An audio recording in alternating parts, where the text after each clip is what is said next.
ओम शांति। आपका दिन शुभ हो। आप जो भी कर्म करिए अच्छे कर्म करिए। अच्छा कर्म हमेशा आपका भाग्य अच्छा ही बनाए और ये मेरी शुभ भावना और शुभकामना। आज इस वीडियो में बात करेंगे कि जो शादी के लिए एक दूसरे के लिए बने हैं उनको संकेत मिलते हैं और ये 3 संकेत कभी झूठ नहीं मिलते हैं कि आप एक दूसरे के लिए ही बने हो।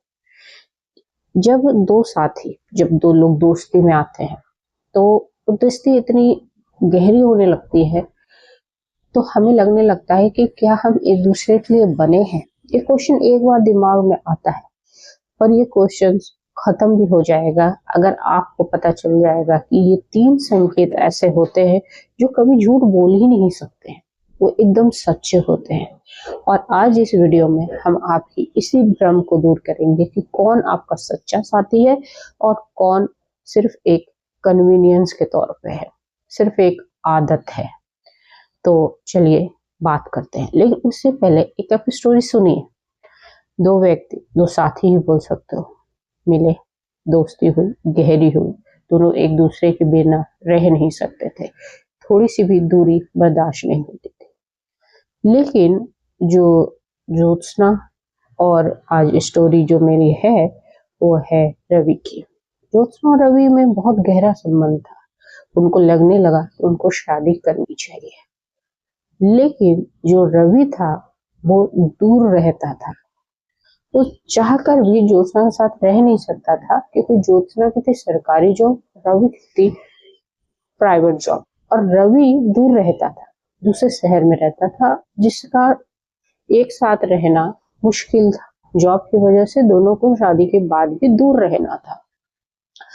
जब इंसान शुरू में प्यार में होता है तो लगता है कि मैं सारी दूरी को कवर कर लूंगा और यही से उनकी परीक्षाएं भी शुरू होती है कि वाकई में वो एक दूसरे के लिए बने हैं या नहीं बने हैं। पर जल्दीबाजी में ज्योत्सना और रवि ने शादी कर ली। पर शादी के बाद क्योंकि जो जॉब है उसकी वजह से रवि को दूर ही रहना था। अब वो दूरी, क्योंकि पहले जो एक दूसरे के लिए आप डिवोटेड थे, जो आपको लगता था कि वो इंसान मेरे लिए बना है, जब वो दूरी में कन्वर्ट हुई, जब आप एक दूसरे से अलग हुए अपनी जॉब की वजह से, तो रवि जल्द ही ज्योत्सना को भूलने लगा। उसको लगता ही नहीं था कि कोई उसका साथी है और ज्योत्सना को का भी हाल इधर यही था और उसकी वजह से लड़ाइयां बढ़ती गई। तो और उसका लास्ट एंड क्या हुआ? डाइवोर्स, तलाक। आज भी वो दोनों अलग रह रहे हैं, लेकिन इसमें जल्दीबाजी की गई। इस रिश्ते में दोनों ने उन संकेतों को नहीं समझा, कनेक्शन को फील नहीं किया, बिना कनेक्शन की ही शादी कर ली। ठीक है, और ऐसा अक्सर होता है और पता तब चलता है जब हम एक दूसरे से दूर जाते हैं कि सिर्फ ये आदत थी या कन्वीनियंस था। जब इंसान एक दूसरे के लिए बने होते हैं ना, जब वाकई में सोल कनेक्शन होता है और जब हम इमोशनली जुड़े हुए होते हैं, तो पहला संकेत यही होता है कि दूर जाने के बाद भी दिल से जुड़ने रहते हैं।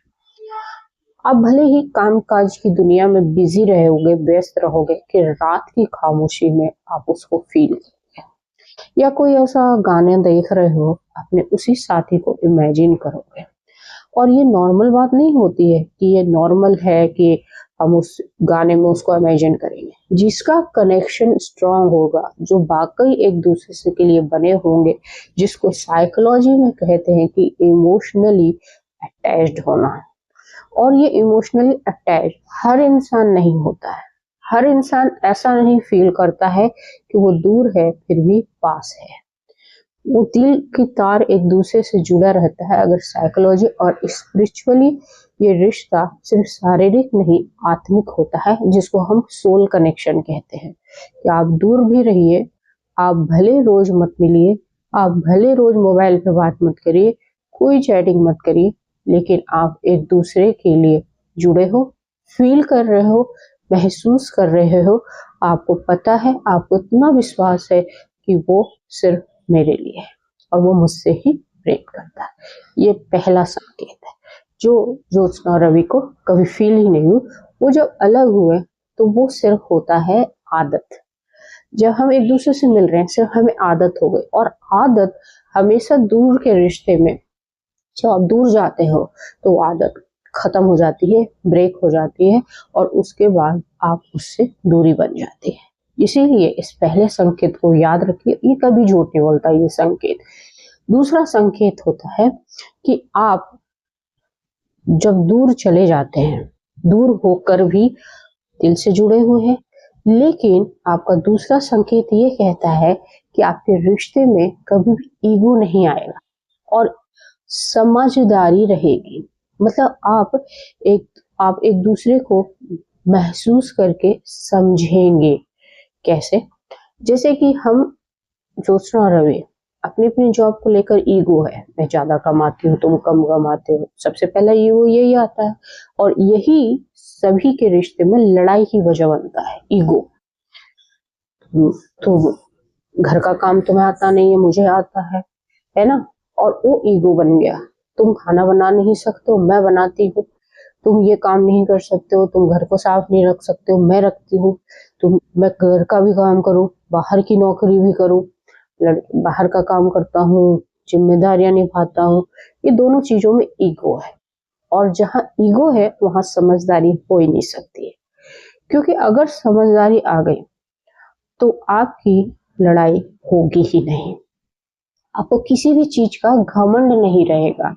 और यही आपका दूसरा संकेत है कि आपको बताता है कि आपका जो साथी है वो आपके लिए बना है। और ये दूसरा संकेत भी कभी झूठ नहीं बोलता है, क्योंकि जैसे ही आप डाउन टू अर्थ होते हो, जमीन से जुड़े होते हो, आपको पता है कि इतनी भी ऊंचाई पर चढ़ लो, गिरना नीचे ही है। अगर ये दिमाग में रहेगा तो आप समझदारी के उस दहलीज पे होगे जहां पे आपको किसी भी चीज का अहंकार नहीं होगा, और वहां कोई लड़ाई नहीं होगी। वहां आपको शब्दों की जरूरत नहीं पड़ेगी, आप किसी की मन की बातों को बिना शब्दों में आने से पहले ही पकड़ लोगे। बहुत सारे लोग मुझसे साइकोलॉजी के आधार पे ये पूछते हैं कि भाई हम किसी के मन को कैसे पढ़े, क्योंकि वहां आप अपनी ईगो को इधर रखिए, आप क्या हो नहीं हो, आपका शरीर क्या है, उसको कोई लेना देना नहीं है। आप दोनों एक आत्मा हो, और दोनों का धर्म एक ही है। ठीक है? जब आपको ये पता होता है तो आप कभी लड़ते ही नहीं हो, और जहां लड़ाई नहीं होता वहां क्या होता है? प्रेम। तो ये दूसरा सबसे महत्वपूर्ण संकेत है। तीसरा संकेत होता है कि रिश्ता भले ही आसान नहीं होता है, लेकिन उससे बिछड़ना भी नामुमकिन होता है। देखिए, तीसरे संकेत पे ध्यान दीजिएगा, रिश्ता भले ही आसान नहीं होता है, लेकिन उससे बिछड़ना भी नामुमकिन होता है।